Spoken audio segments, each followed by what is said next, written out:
Hai, spune istoria. Nu ai văzut? Ce?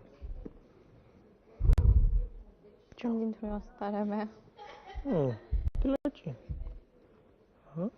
Așa, din senin.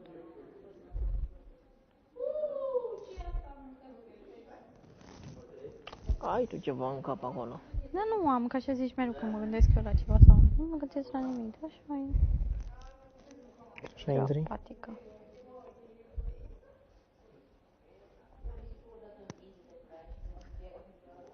Ești așa? De ce? Are legătură cu noi? Nu?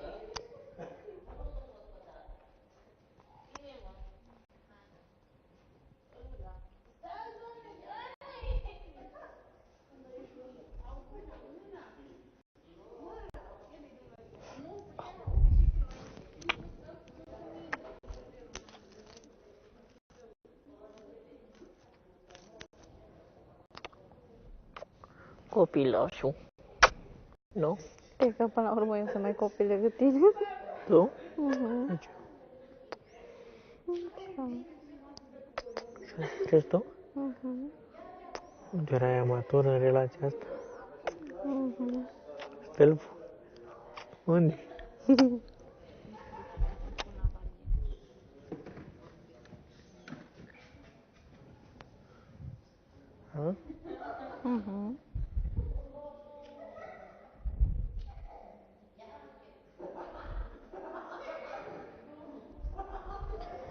Cred că asta așa, că... Așa, hai. Spune. Că... Că? Dai seama că... Încă nu m-am obișnuit cu tine. Așa. Așa. Și nu știu cum să mă comport. Tu? Eu.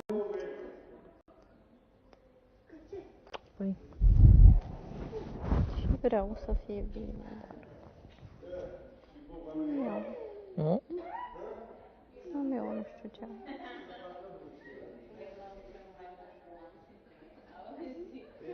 Nesiguranță?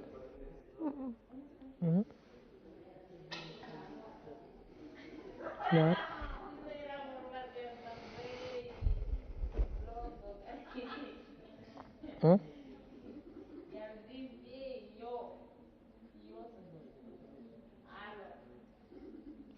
Ai tu? Ale tale? Nu știu că nici eu nu explic.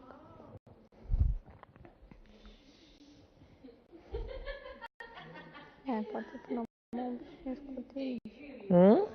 Poate până mă obișnuiesc cu tine. Poate. Sau sigur? Sigur. Aproape sigur.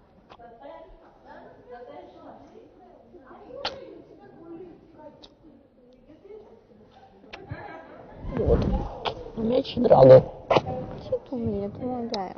Tu mai de aici. Nu știu de ce sunt așa. Adică n-ar trebui să fii normal? Normal n-ar trebui să fii? Sau Ba da, dar nu știu de ce stau eu așa. Eu sunt așa. Doarme. Nu știu, am pierdut-o.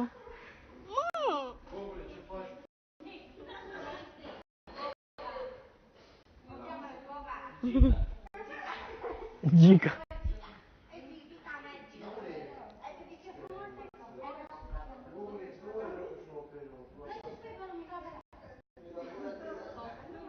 Hai spune.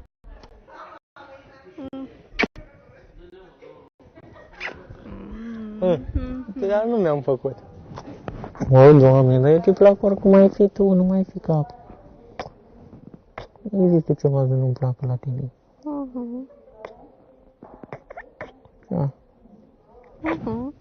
Ce?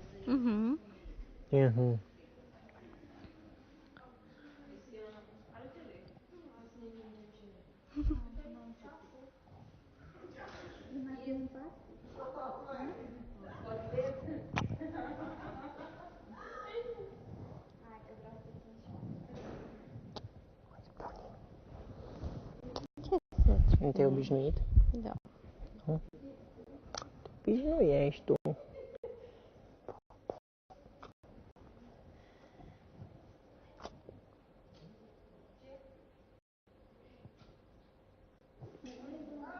Am fost, îmi dai seama, de zi cu asta.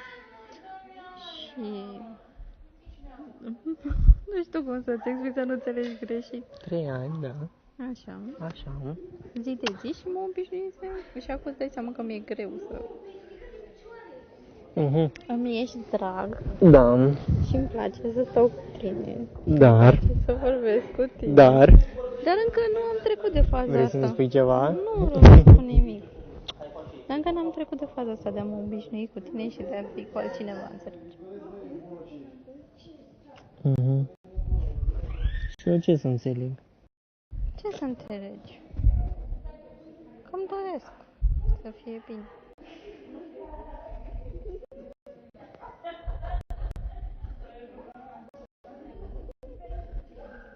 Bate inima, poc, poc, poc.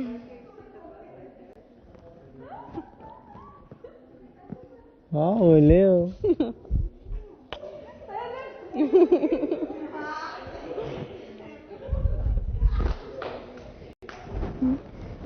Nu știu, eu o să fiu așa cum cred eu. Vezi tu.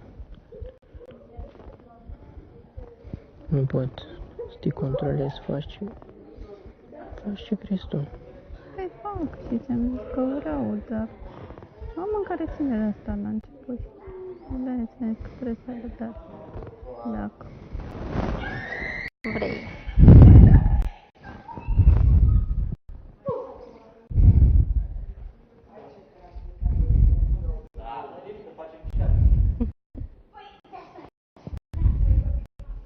Nu te stresi.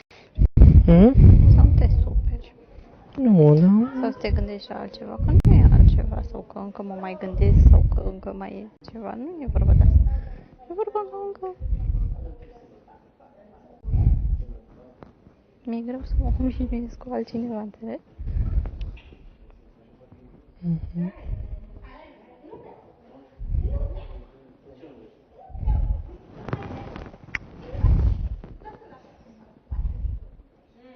Nu ți-a plăcut ce ți-am zis? Nu. N-am vrut să fiu sincer. Păi da.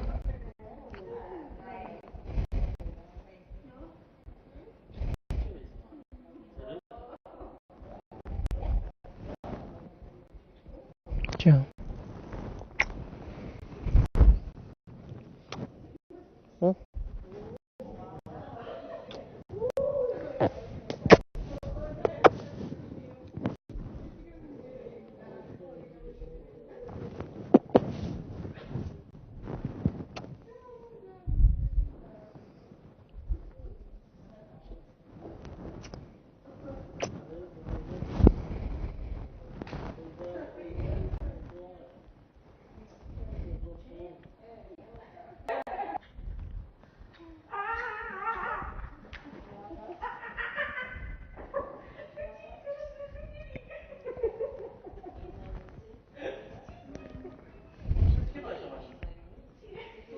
E tot.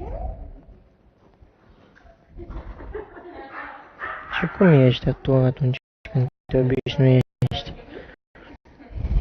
Sunt altfel, sunt mai pupăcioasă, mai activă. Nu mai stau așa.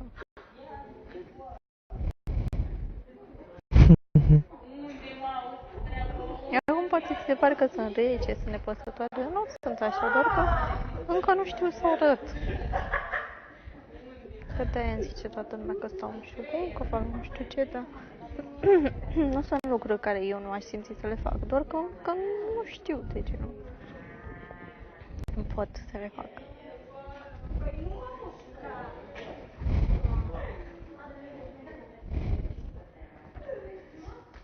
Se întoarce roata? Nimic. Se întoarce roata cum adică? Adică poți să fii tu așa? Păi asta ți-am zis, că și de chestia asta mi-e frică. Nu, eu așa sunt eu mereu.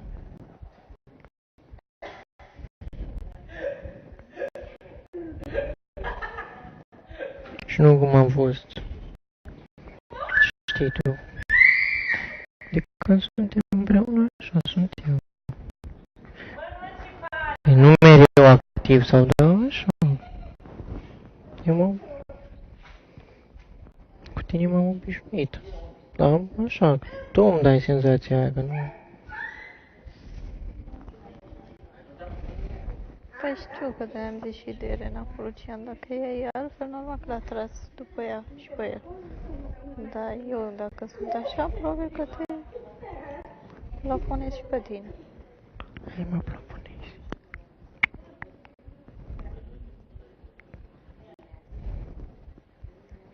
Ne-am zis că am nevoie de cineva care să fie altfel decât mine, că dacă eu sunt așa și tu așa.